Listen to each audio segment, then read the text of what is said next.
Again, we're so excited to have folks joining our C+V community talk in partnership with Heritage Months for continuing the conversation, the BLM movement and DU. We're honored to share this space today with three amazing folks. Before we kick things off, I did want to give a reminder that live captioning is available for those who need it or want it. It is available by clicking the live transcript button at the bottom if it's not showing up automatically. And before we begin, we do want to start our event with a land acknowledgement. And I want to take a moment in the spirit of healing and peace to acknowledge and honor the indigenous peoples of the land upon which the University of Denver stands, the Arapaho, Cheyenne, and Ute tribes. Like the history of so many institutions in the American West, ours is complex and sometimes painful. And in recognition of this fact, and to underscore our commitment to inclusion and equity, we commit to listen to and affirm the stories of all in our community and to take action. We invite you to visit the DU's Native American and Indigenous Initiatives website to learn more. And with that, again, we're really excited to have three awesome speakers. I will hand it over to Dr. Christopher Witt, Vice Chancellor for Diversity, Equity, Inclusion here at DU, who will be facilitating the conversation today. And with that, I'll hand it over. Thanks so much, Chase, and thank you for everyone who's joining in with us virtually today. Of course, you know, this is our new reality. We were just talking about that. It'll be great when we get to a point where we can do some more of these types of activities and really sharing thoughts and experiences in person, but this is certainly a great alternative in the meantime. Today we're joined with two of my esteemed colleagues, Nancy Jones and Travis Heath, and I'll ask them to give a brief introduction of themselves as we go into the questions and they aim to reply. We have a number of questions that are pretty general and really broad reaching to allow our panelists a lot of space and a lot of leeway to really bring their experiences and their perspectives to the table. And after we've gone through some of those questions and had some conversation, we'll move into some Q&A. So if folks can really think of different questions or comments that they'd like to share, then we'll move into that after we make it through these first few questions. So the first question, and I'll start with Nancy on this one, and then we can move over to Travis for his input. What is it like to be Black or Black identifying at the University of Denver? Good afternoon, everyone. Thanks for joining us. My name is Nancy Jones, and I am the Executive Assistant to the Dean over at the Graduate School of Social Work. Relatively new to that position. Prior to that, I've been here on staff for about 13 years and recently served as archival processor in the university libraries.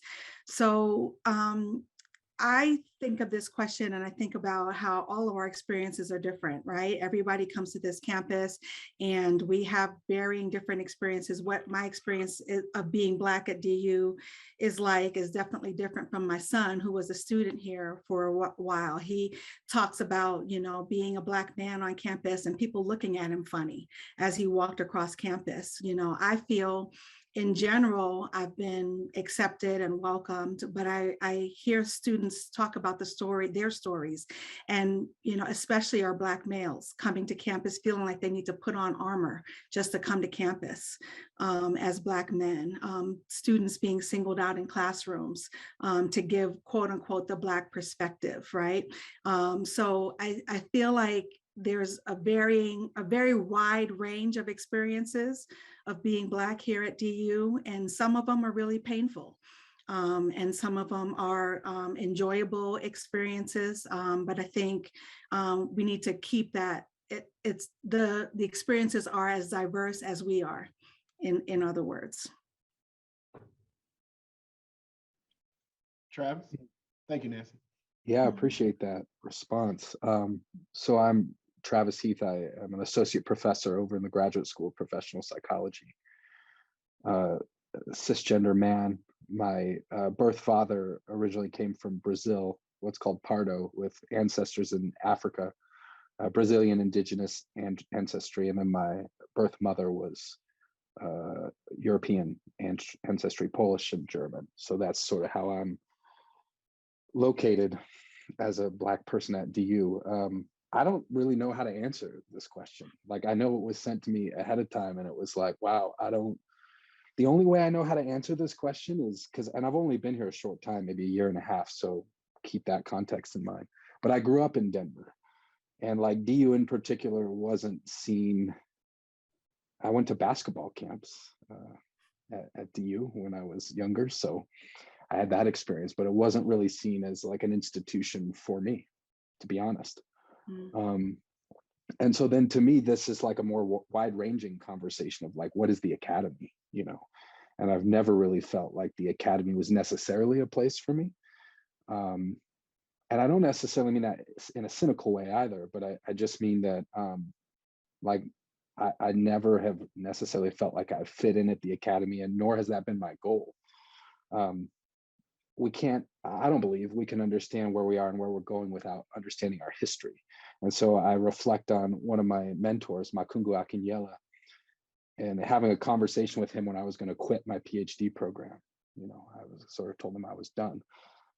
And he goes, you know, well, you should think long and hard about that, because if you quit, then nothing will change, right? There's no possibility of change. There's no possibility of transformation.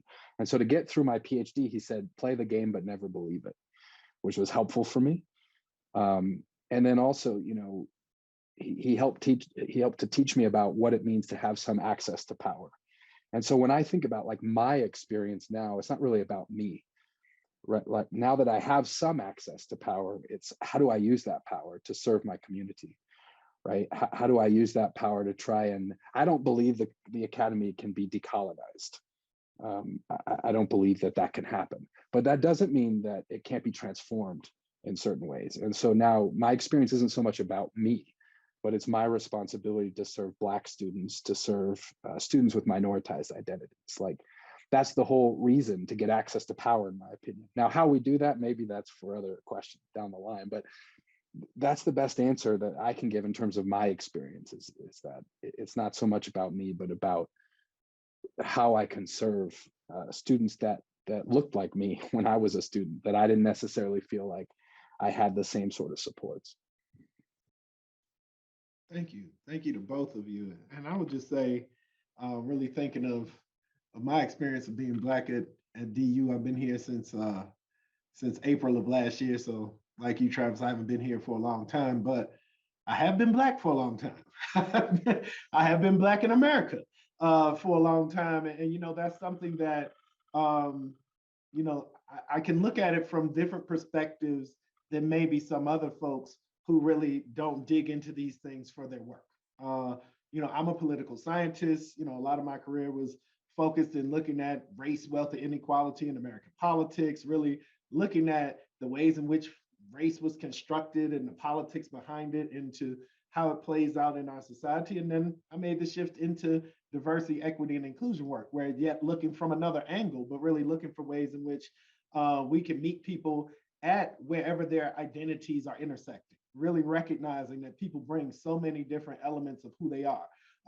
They're real and authentic selves, they're full and authentic selves to the table, and how do we create spaces where people can feel they're as close to thriving as possible as their full selves, that they're not making deals. They're not, you know, trying to say, well, I'll be a version of myself, or I'll hide elements of myself. So those are all the things that I think about when I think about, you know, navigating this DU space as a Black person, or thinking about other people who are navigating the space as Black people or other underrepresented groups. I would say for me personally, sometimes I'm put in a position because of the title I hold and everything, where I have to try to unpack for other people, you know, what it might be like, even to be identities that I don't identify with, but I'm here to advocate for and really look for, and to remind folks that as much as sometimes we feel like we're in this bubble of the academy or this bubble of DU, that the rest of the world is still going on, and people are coming with their lived experiences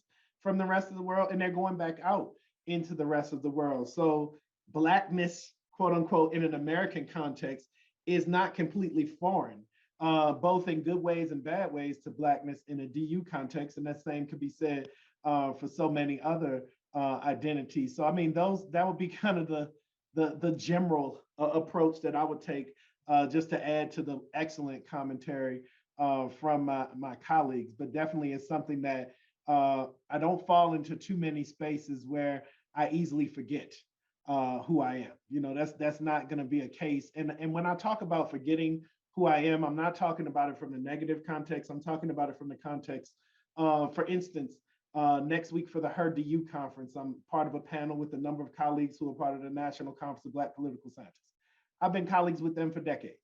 If I'm in a space with them, we might fall into some conversations personally where we're not really always thinking at the front of our mind of our identity and everything, because we're thinking more about just, hey, I'm connecting with colleagues. Whereas sometimes in doing the work of DEI or doing the work of any of our academic spaces in this type of space, sometimes it stays a little bit more in the front of our minds because we're trying to not only be thoughtful of protecting our own humanity, but thinking of the humanity of so many other people. So, like I said, that's my 2 cents, or probably more than 2 cents on that.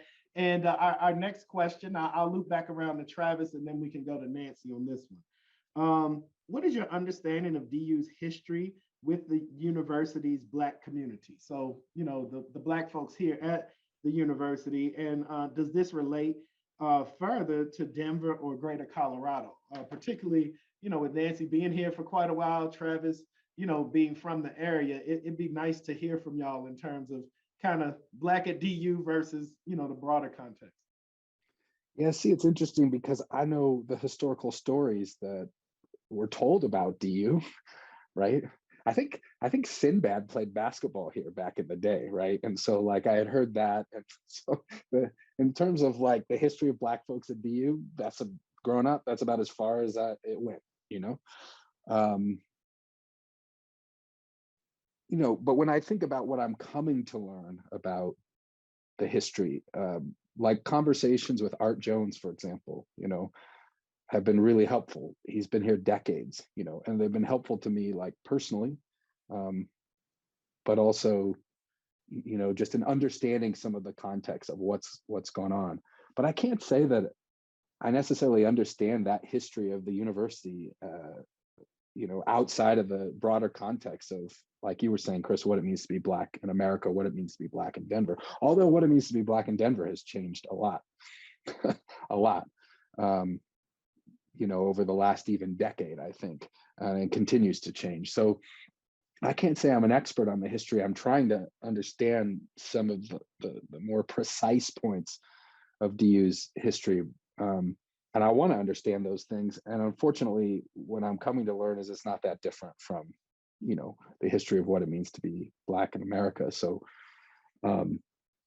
that's about all I can give you in terms of the history. And I'm sure there are all kinds of gaps and things that I don't understand, you know.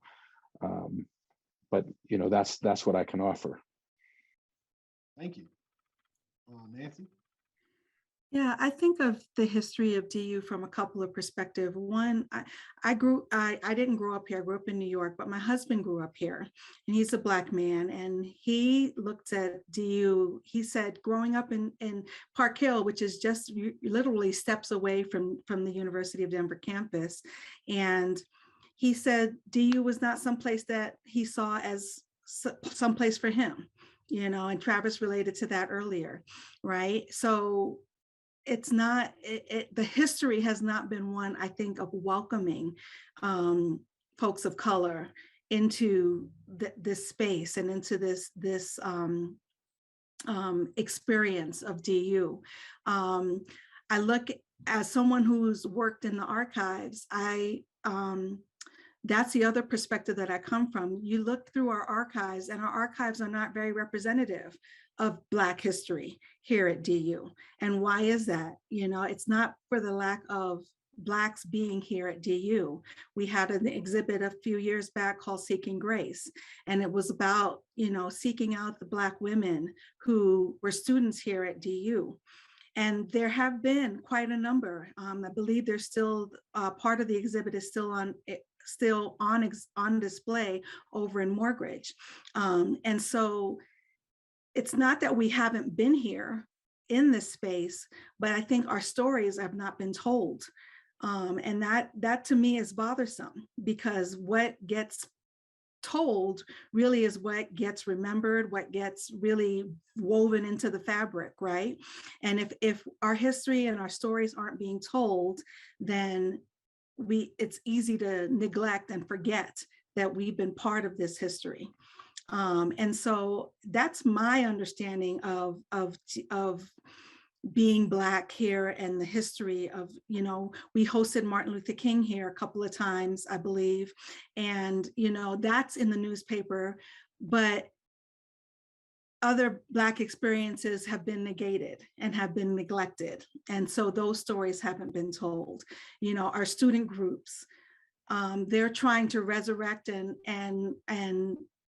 act, I guess, you know, take part of creating history, like living history right now. Student groups are engaging and really trying to write that history right now.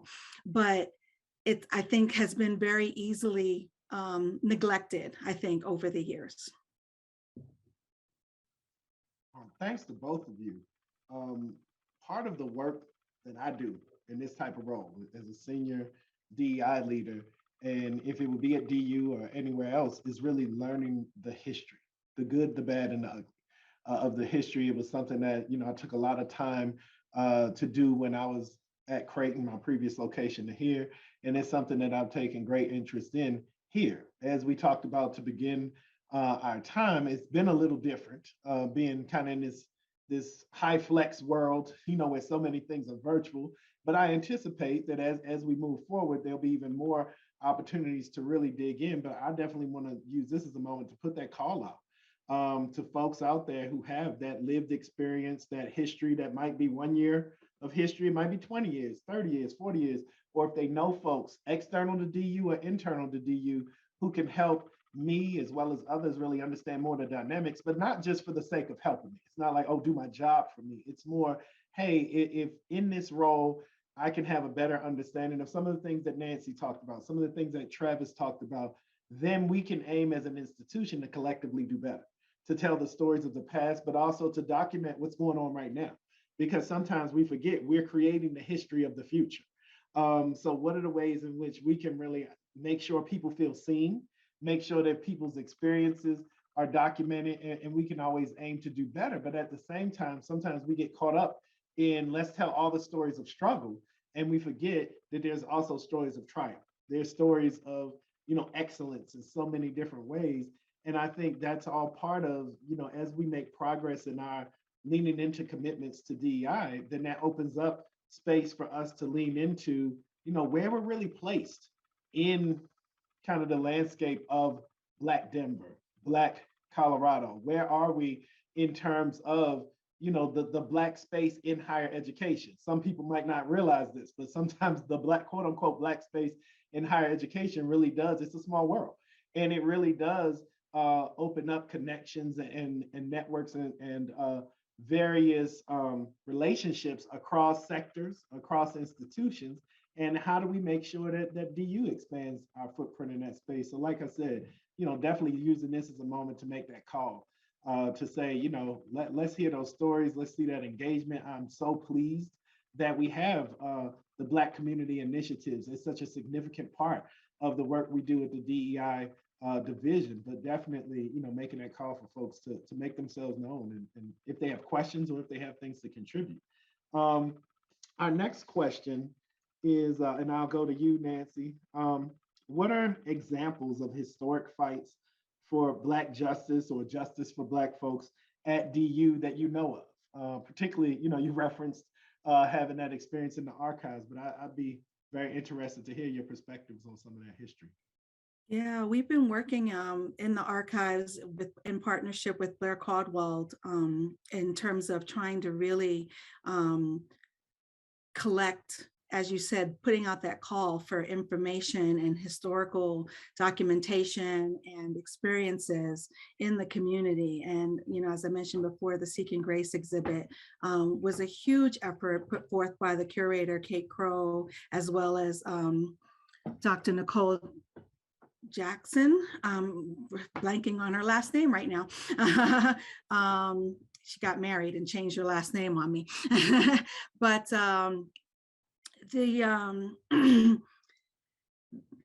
just fighting for that information to be collected. As I said earlier, the stories that are told are what gets perpetuated, right? And if we aren't telling those stories, then that history is going to be lost. And so I think that's one fight for justice and equity that I'm seeing that is currently going on, and the student groups, their engagement on campus, and really fighting for it to be recognized and to be supported, not only verbally, but financially as well on campus, so that their activities can be perpetuated and really students can feel welcome coming to campus, so that my son, people like him coming to campus aren't feeling like we're the oddballs out, right? We're sticking out as like sore thumbs, and really having a space where they feel welcome. So those are some of the fights that I'm aware of in terms of justice here at DU. Thank you so much, Nancy. Travis, if you chime in. Yeah, the one that sticks out for me historically was when Martin Luther King Jr. came to campus. I think it was like 1967. I think I might have the date wrong. I think he was here more than once, but I remember learning about that actually before I was at DU, but just there were like the protesters that were outside, and the idea, like, I was struck at the time how things really haven't changed that much.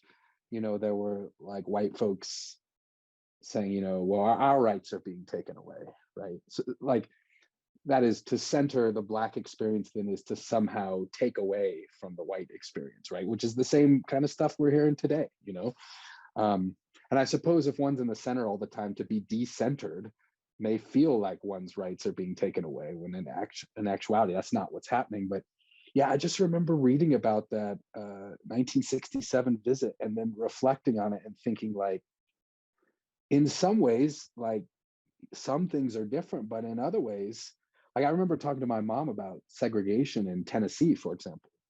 She taught in Tennessee at the beginning of integration, actually. Like, the first year that it happened was the first year she was teaching. And I remember talking to her, and like, man, the years get fuzzy now. In the last couple of years, it was around the summer of 2020, right? And I remember her saying, like, she's, I think, 76, so she must have been 74 then. Not really that much has changed, she said, and she wasn't saying that like in a way to be pessimistic or anything, but just like in an observational way, to go, like, to point out how much things have stayed the same. And so I remember anyways, when MLK visited, reading about when MLK visited in 1967, and just thinking about some of the parallels. I think I also read, and y'all might have more information on this than me, but like the auditorium was only half full and that sort of thing. I'll also say, if I can, this departs from the question a little bit, but that's why the MLK Day celebration this year, I found that to be very meaningful, to the point that I was moved to tears multiple times, to be honest. And so kind of connecting the past, I guess, with the present. And there was just something about, I don't know if I can quite put words to it. I don't know. It felt like one of those moments that I couldn't put words to. One of those kind of cathartic moments, this past January. So, maybe some things have changed just based on, that experience. But just thinking about from 1967 then to 2022, all that's transpired, and how some things haven't changed, but maybe some things have. Maybe there was, Blackness was centered for a moment in time, and celebrated. And Chris, to your point of like, the stories of triumph, right? And Nancy, the way you were talking about it, like, and I love this idea that which stories are told and which stories aren't told, and why is that the case, And I guess there was something about that day last month in January and that experience in particular, where it felt like, okay, maybe some of the stories that aren't typically told were being told, and they were being centered. And there was something that felt important about that. Sorry, Chris, I know that departs a little bit from the question, but. Oh no, this isn't like some kind of test or anything. This is, I want you to go in whatever direction you feel necessary. But I certainly would say, when you were talking about the Martin Luther King event, yes, it was definitely very powerful. It felt like it was very needed. It felt like it was something that was needed going into it. And then once it happened, I think everybody agreed, yes, we needed this. We needed, it's a great way to kick off each calendar year. The reality is that the Martin Luther King holiday is our first national holiday of the year. It's an opportunity for us to really center ourselves and say, well, if we are committed to justice, if we are committed to making this progress, you know, how are we starting the year? And then when we do it again the next year, we have an opportunity to look back and say, hey, was 2022 what we thought it would be? Where did we do well? You know, where did we probably need to do a little better? And then what do we want to do for the next year? So I really am glad that we're starting to establish that as a space, you know, for the university, and being very clear that this is for everyone. That sometimes, you know, when we talk about the Martin Luther King holiday or Black History Month or anything else, you'll have some folks who feel like that is a space specifically for Black folks. But the reality is that in most cases, you know, speaking in generalizations, Black folks revere Martin Luther King and so many other icons more than just January, you know, 15th, 18th, whatever date it's going to be. And when it comes to Black history, I know particularly in my household, we're teaching our sons all the time. We don't wait till February, like somebody go find those books and those stories about Black folks, but it's more for the majority, for the masses to say, we really aren't doing enough, you know, across the year. So at least we have this space where we can have some focus. But the hope is that we're able to integrate more of these stories into the ways in which we actually tell what happened. Because I always used to tell my students, when we get to the end of a chapter or something in a book that I really want to switch, but it was the one that was available or something like that, and they'd have a bubble and they'd say, you know, this is what Black folks were doing, and this is what Native Americans were doing, and women, and, you know, grouping all women of all colors into one box or whatever it's going to be. I would say, do you really think those folks lived in a bubble or were they part of the actual history? And, you know, that's one of the things that we have to do on a day-to-day basis, is to remind folks that we're all here. We're all occupying this space of Earth at the same time. And we're doing things and making contributions. And, you know, we're having our hopes and our fears and everything else realized at different points in the same way. You know, that's that common humanity, but far too often, as both of you have alluded to, sometimes the stories aren't told, the stories are buried, or people feel, they just don't feel seen. And I would say, when we talk about this idea of justice, those of you who have encountered me in other spaces, you'll know that I talk about it a lot. Talk about justice is really an undergirding for what we're doing in diversity, equity, and inclusion here at DU. All of our different signature events that we've done and that we have keep moving forward this year, we're really having a common theme of building our foundation on justice. And the reason that we're talking about that is because when we lean into justice, it allows us to look back to say, well, how did we get here? You know, what are the ways in which, through systems and structures and practices and relationships or lack of relationships, did we get to a point where some things are working and many things aren't? Many ways in which we have people who are marginalized, forgotten, overlooked. And then how do we, when we keep that justice lens on, then we look towards the future and say, well, how are we building spaces that will be more just as we move forward? And, you know, it's hard to deny that diversity, equity, and inclusion are kind of at the center of that, or can be centered in that as we think about it. So, you know, thanks to both of you for those answers. And we're rolling into our last couple of questions, and we're going to finish out before Q&A with you all at least have an opportunity to give some reflection, and hopefully folks are thinking of the questions that they'll send for that Q&A portion. So Travis, I guess I will loop back to you.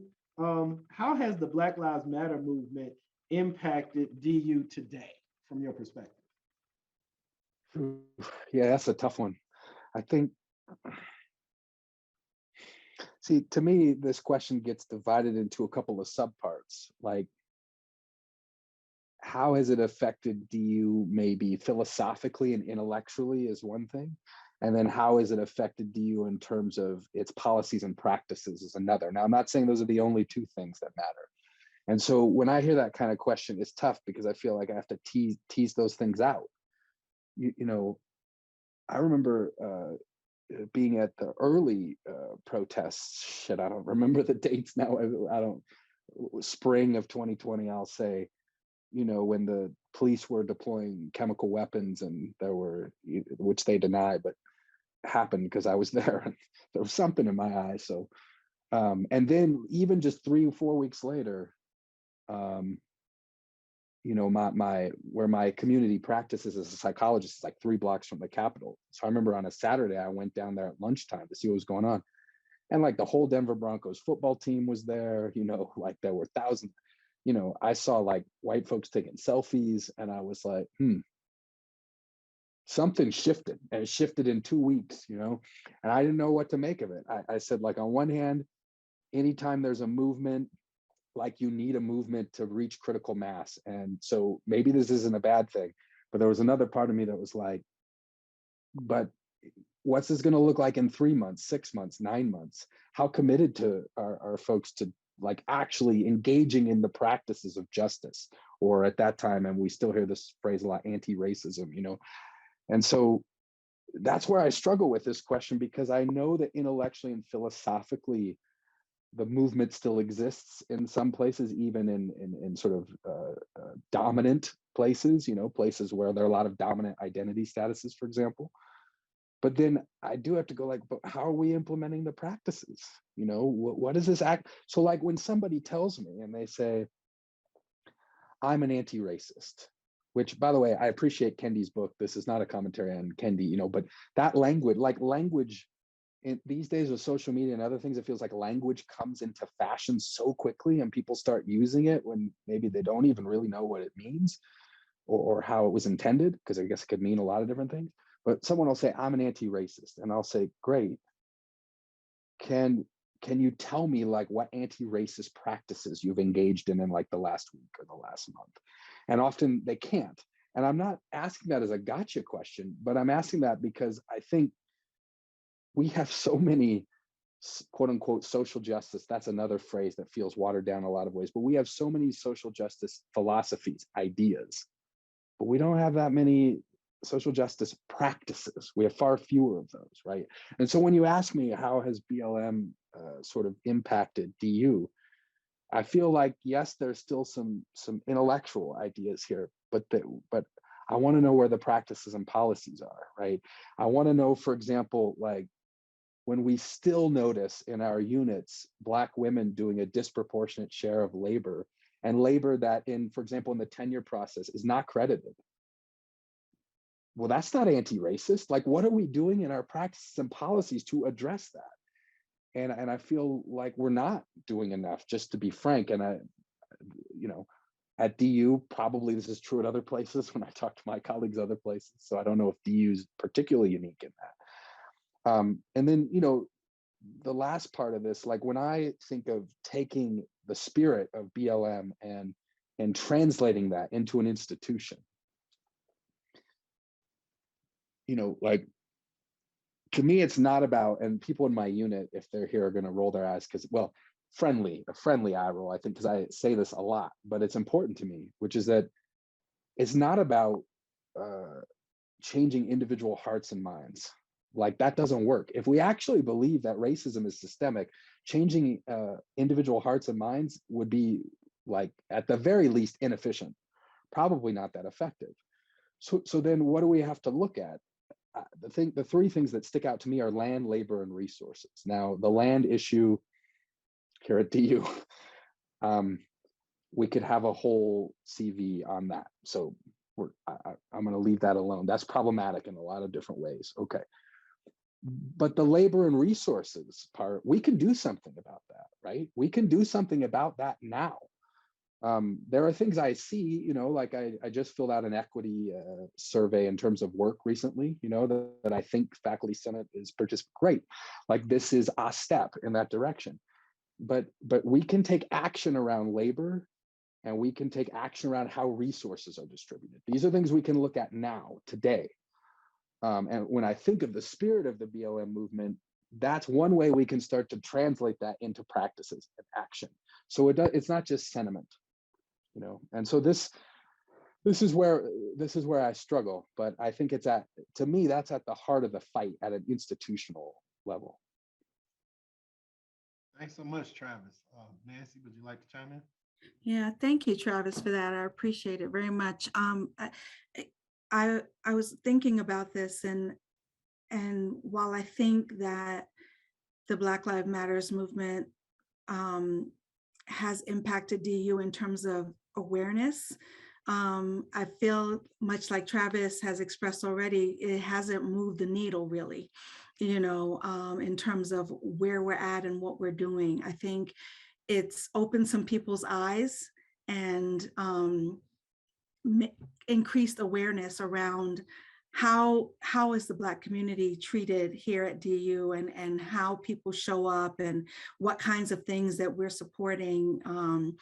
But I don't think that we've really, as a organization, really kind of put our money where our mouth is, if you would. And, I know we're going to talk about that in terms of, what kinds of resources we need.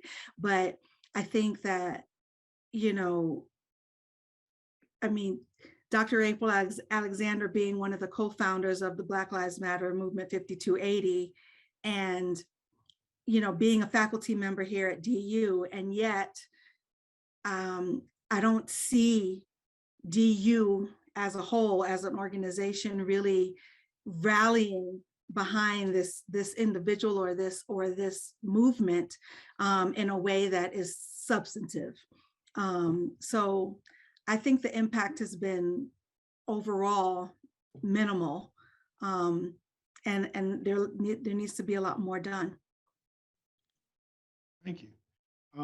I definitely would say, looping back to the fact I've been here since April, kind of looking at some of the documents and talking with people with history coming in as an outsider, I certainly see that there must have been a moment, or an inflection point, as Travis talked about, where maybe the whole Denver area really said, oh, wait a minute, there may be an issue, there may be problems, things that have existed for generations. But that moment was sometime in the last couple of years, because coming in, I was, presented with some elements of a DEI portfolio that some of my colleagues don't have at other institutions, in terms of at least having the beginnings of Black community initiatives and other things of that nature. In no way am I saying that, oh, all right, we're done here, but saying, there's a starting point, that there's some recognition that there's some investment, and we definitely need to have more engagement and investment, across the institution as we go forward. But at least there was that something. But with saying that, for that something, the interesting thing is, as many people may recognize, this past weekend was NBA All-Star Weekend. And you may be thinking about, well, what happened 10 years ago, All-Star Weekend? 10 years ago was when Trayvon Martin was murdered. And in that time period, there were a number of incidents that really were the kickoffs to what will become the Black Lives Matter movement. Yet we have so many people, particularly in higher education, who really think about 2020, some of 2020, George Floyd, oh, everything changed. Well, if you're Black in America, that was a moment, but it wasn't that everything had changed. It wasn't that, oh, well, all of a sudden racism showed up. Racism had been there. We had been having these issues, the movement had been there, but it had taken some time to really, for different folks, as Travis said, he saw the Denver Broncos out there, all kinds of different people to be in that space. But sometimes we do need to take a moment to step back and say, hey, this is not something new. And we really need to think about what Travis talked about also, this idea of systems and structures. That's something that we try to hammer home all the time with looping back to justice, but thinking about the fact that you can have nice people, you can have caring people who you have great relationships with, and they pray for you and they do everything else. But if those people are still operating, and you have to operate, and we all have to operate in systems and structures that are still problematic, lives are not changing. The way the people who have been most impacted, they're not going to see big differences, even though you've changed some hearts and minds. So it really is something where we have to look at these things from a both and approach. That I at least for me, I would never say, well, let's not try to change hearts and minds. That's definitely something that's needed, but it's so incomplete if we're not looking at the structures. And if I have to choose, in many cases, I'm probably going to choose an improved structure over hearts and minds, because at least in that improved structure, I'm going to be able to navigate space for me and my family and so many other people. So just to piggyback on a few things that both of you mentioned, and now we're kind of cutting into the Q&A time, but I certainly want to finish off with the question for you all. So if you could think of one thing, or if it has to be two things, what items of support do you feel the Black community, needs most at this moment from DU? And are there any other thoughts or insights that you want to bring? I kind of combine those last things together. And then once I've heard from you all, then we can jump into any questions that have been offered up from our great audience. So Nancy, I guess I'll go to you on that. So once again, is there one or two things you can really see is issues of support from DU to our Black community, and then any other thoughts you may have? Yeah, I want to share a quick student story. I had a graduate student, became really good friends while he was here. And, one day he's coming to campus and he's stopped and detained because he, quote unquote, looks like some suspect by the police. He looks like some suspect they were searching for in the area. Now, mind you, he had, I believe it was either a class or an appointment on campus that he had to come to. So of course this made him late. And I think that as the institution, DU doesn't get that this is what our Black students, this is some of what our Black students are carrying, the trauma that they're carrying to campus when they come to campus, that their commute to campus may not have been as simple as walking out their door and jumping on a bus or jumping in their car and coming to campus. They may have encountered a multitude of transgressions in just even trying to get to class. And yet the expectation is that they come and they show up and they participate and they give their best, right, as a student. And so where are those structures, those support systems that's going to help our students deal with that when they get here? And I think about the Black community experience coordinator position. Why is that an interim position? Why is that not funded for the long term, right? That's something that I think the DU needs to step up and say, this is valuable, this is important, we're gonna find the money to make this happen. So that's my 2 cents in a very short nugget. Yeah, I really appreciate that. I'll add a couple of quick things. One, at least in the hiring of professors, we talk a lot, universities are talking a lot about cluster hires.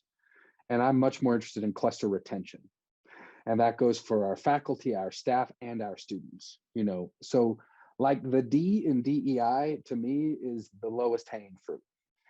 It's not that hard to diversify. Now there are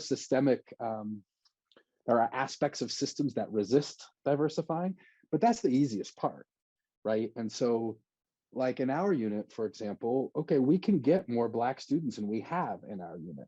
But then I think we have to follow that up with a question is like, how are our systems changing now to ensure not only retention, but thriving of Black students? Because it's not that hard to get Black students here. I mean, there are challenges, some of which Nancy, you already brought up, but we can do that part fairly well. But how are we shifting those systems so that folks can thrive? The other part, I mentioned this a little bit, but I just think it's really important, which is, why aren't we recognizing the labor that's already being done by Black folks on campus, most especially Black women? Why isn't this helping guide the way we're changing our retention and our tenure processes, right? That to me is really important. I'll add one last one, which is that, and again, this isn't just a DU thing, but there are some aspects of this that DU is really going to have to confront. We're going to have to reconcile this idea of academic freedom and free speech, and then where that borders on hate speech or speech that drives students or others, Black students, minoritized students, away from the university, right? Like,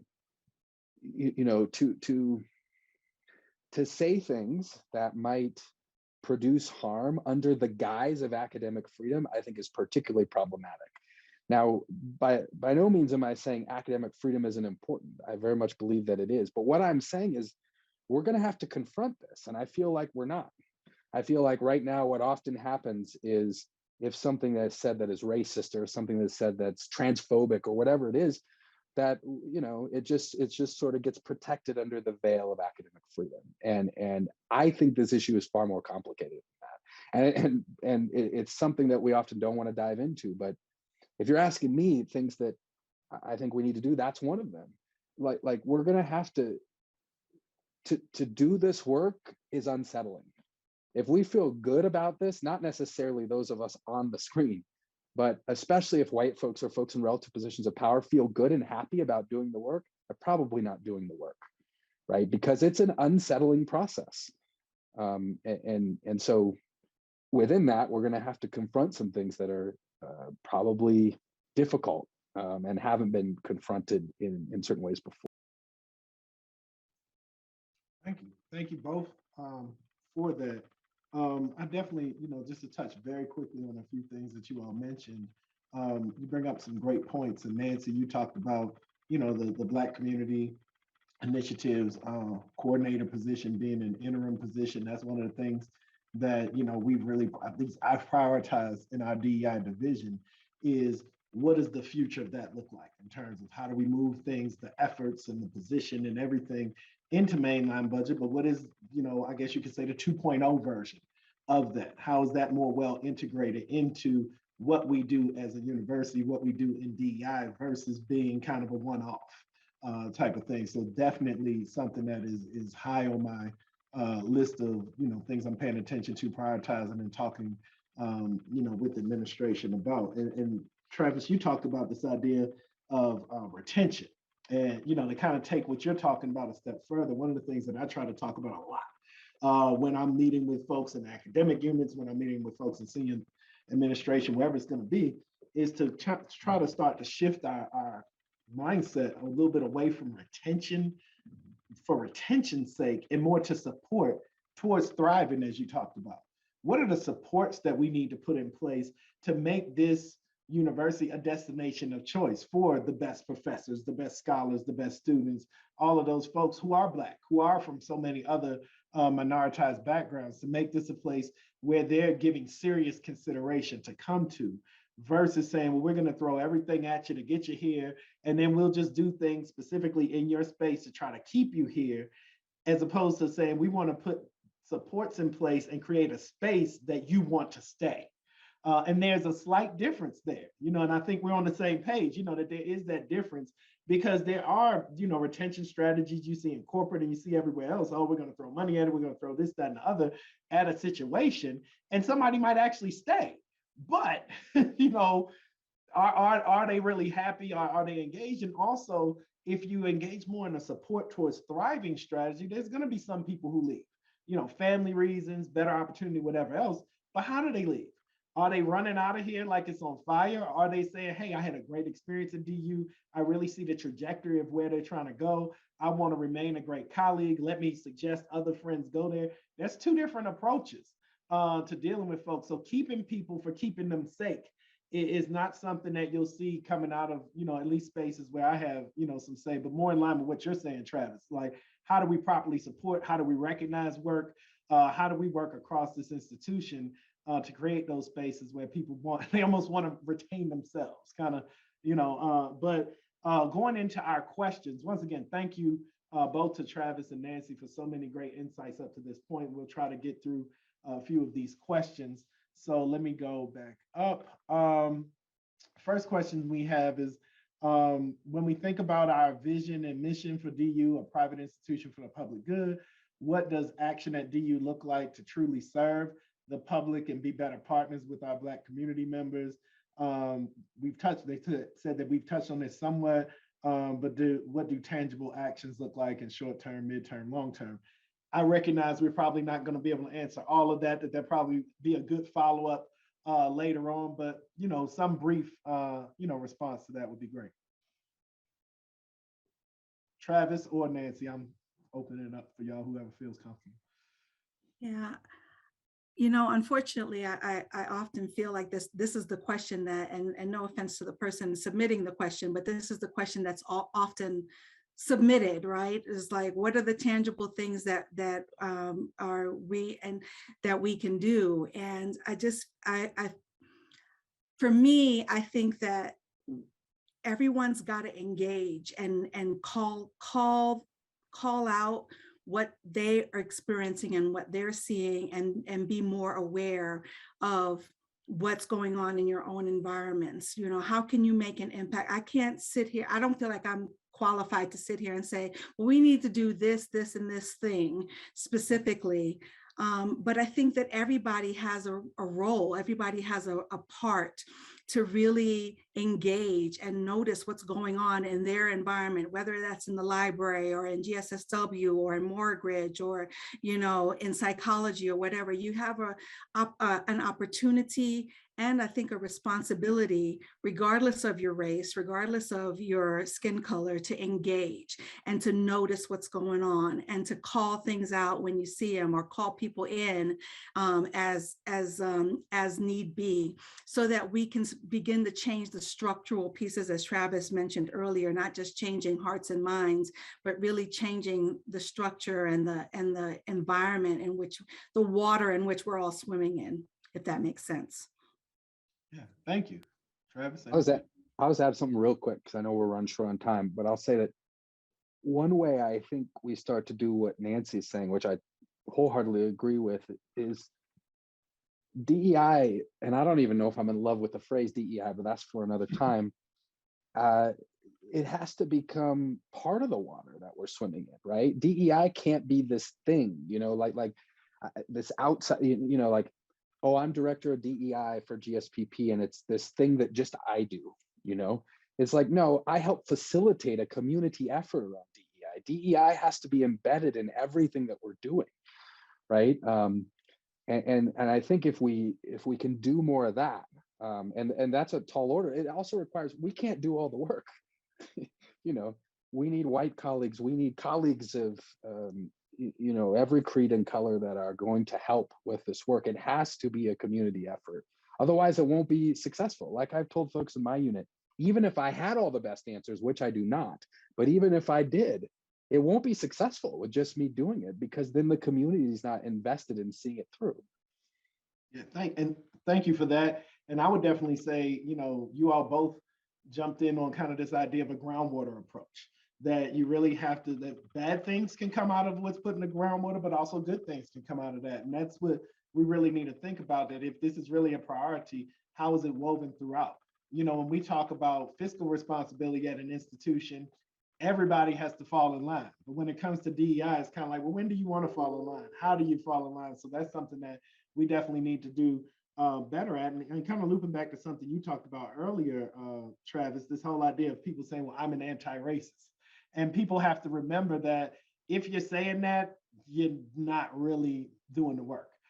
Because the whole idea of aiming to deconstruct, you know, the systems and structures of racism in being or working towards being an anti-racist is an ongoing process. And the same thing can be said for DEI, that we're never done, because we always have new people cycling in and out of our community. There's always new issues, and it's something that we have to stay vigilant on. As I said, when it comes to fiscal responsibility or any other thing that we're doing, we get reaccreditation for academic spaces. We have evaluations of academic units, everything that we do.